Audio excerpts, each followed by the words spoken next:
In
1976, jazz guitarist Pat Metheny released his debut album entitled Bright Size Life, and this is the lead-off track from it. What also happened, not only to announce the arrival of Pat Metheny, who is such an amazing revolutionary guitarist who influenced so many people, not only that, it also had one of the first recorded album performances by bassist Jaco Pastorius, who single-handedly changed what the electric bass was forever. We'll take a look at his solo today on Bright Size Life. One of the things about Jaco is that he would say in interviews that he learned the melody to every song that he learned. And it's evident because the very first thing he starts the solo with is a quote of the melody of the song. The first thing we hear on the song is Pat Metheny's guitar, and then that's the downbeat right there. That's the melody of the song, part of the melody. Jaco starts his solo with that. What do we have there? We've got fifths starting on an F sharp, C sharp, B, F sharp, E, B, right? And just as a small side note, so Pat Metheny, even though he had such a complete, unique style, he was no stranger to the great jazz guitarists that came before him, in particular Wes Montgomery, who one of his more famous songs is called 4 on 6, and it had this little pattern.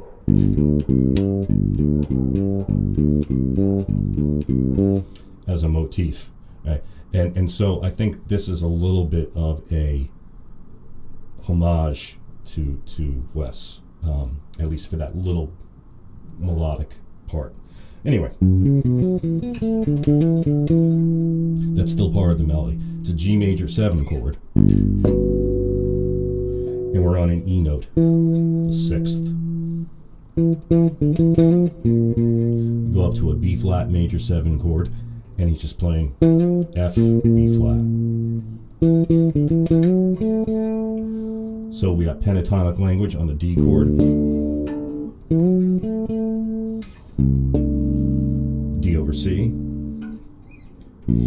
back to B flat major, G, B flat, A.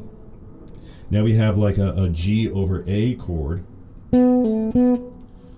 B and A are his target notes, right?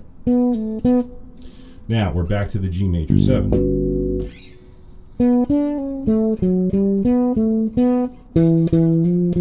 Okay, so perfect example of the Lydian mode, starting on a C sharp.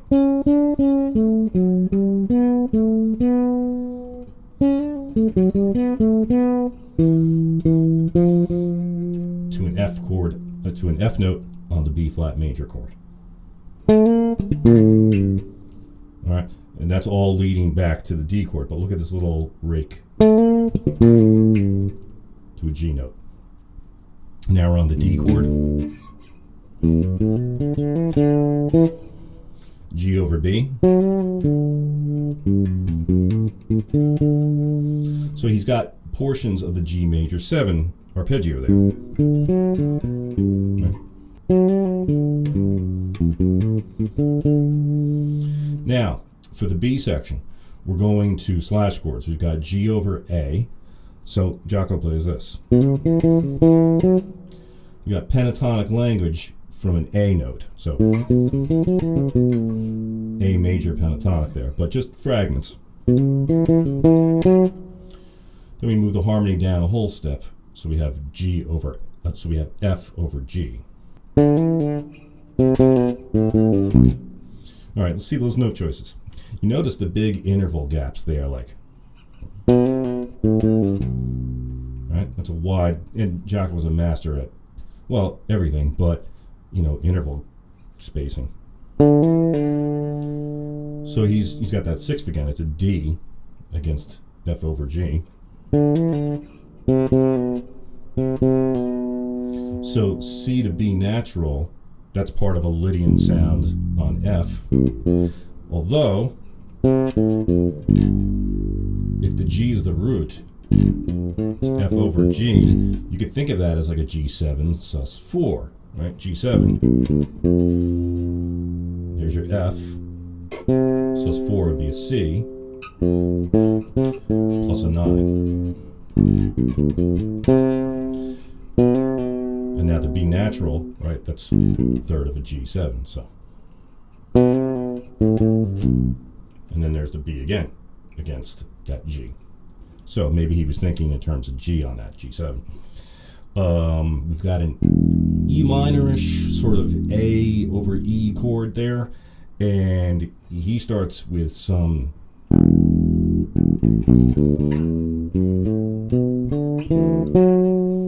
let's see what that all is.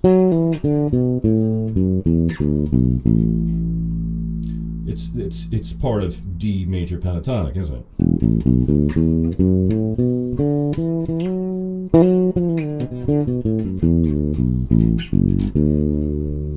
But he's starting with the E note.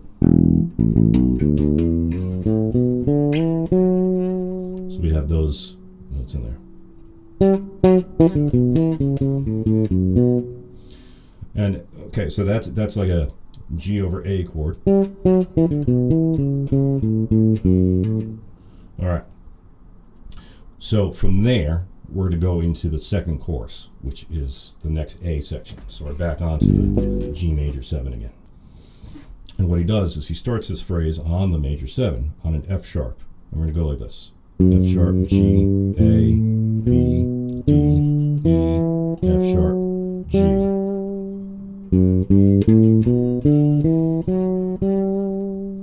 That's a great scale to play over G. So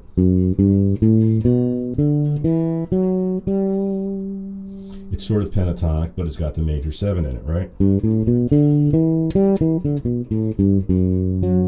Right, there's your major 7s.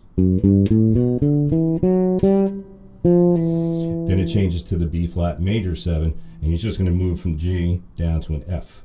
So he's going to have this. You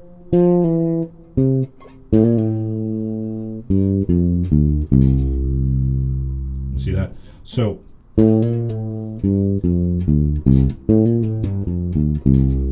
this is all, right?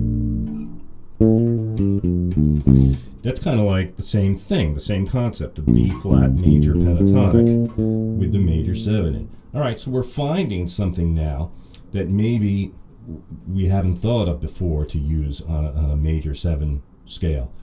The major pentatonic scale from the root, adding the major 7th to it. Simple concept, right? But look how masterfully he plays it. So now we're down to the D over C, G over B thing. But look what he does. He starts on a B. So he's making it like now it's like D over B, B minor 7. And then we're back to quoting the melody again.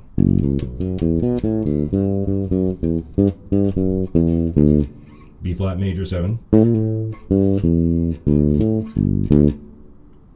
Now we're on the D chord. And he starts with an A triad. D over C. G, D, C. Again, the wide interval spacing there. So. And now this is the killer lick. So this is all over the B flat major 7 chord. And what he's doing is he's using a concept in bebop with half-step passing tones. He's outlining the chord of B flat. See that? Just the arpeggio. But he's doing it like this.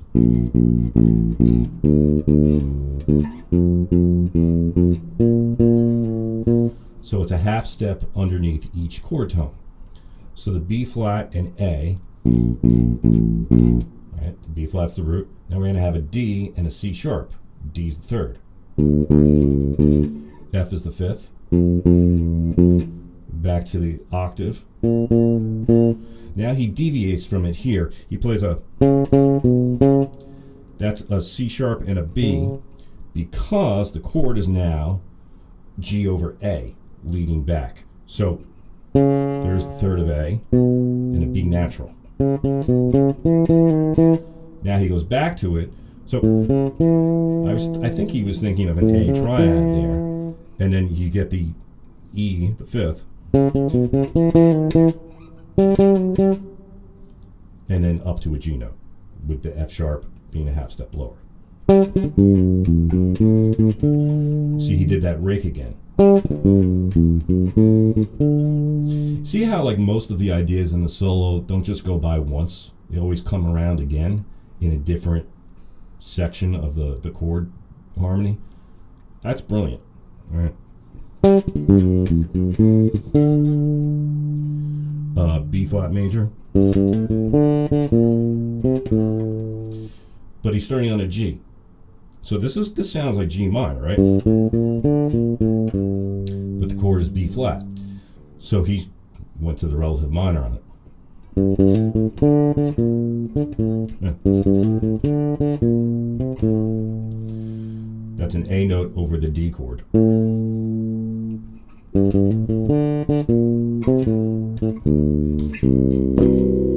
Love that.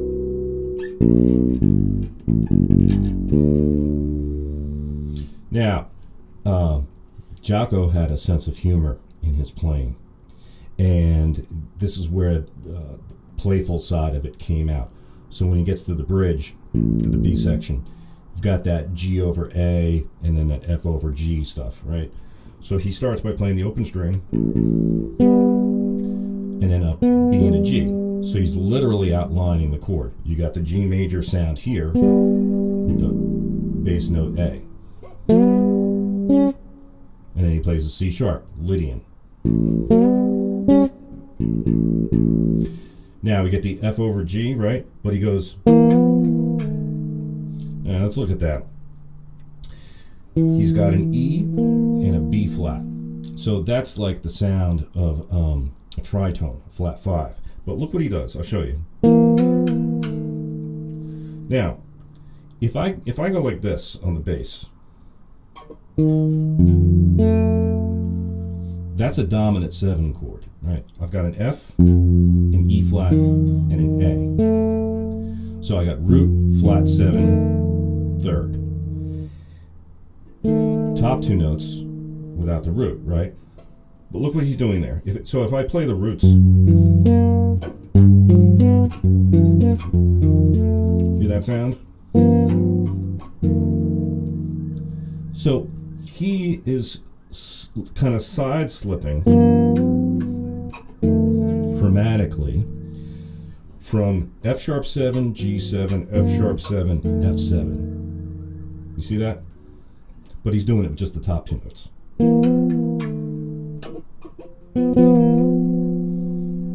That's one of his classic little moments.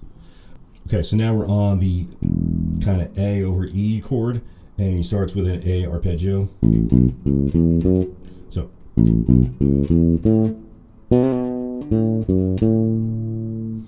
And he's throwing in the 13 on that F sharp. On the D chord, he's got this little phrase. G, B, G, F sharp, E. Last A section.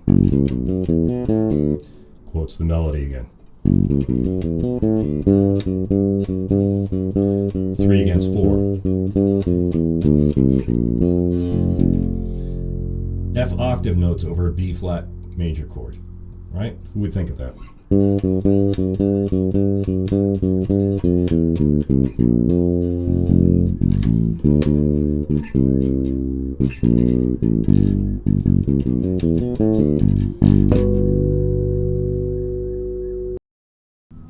Well, I hope you enjoyed today's breakdown, and if you did, please consider subscribing to my channel for more videos like this to come. Thank you for watching.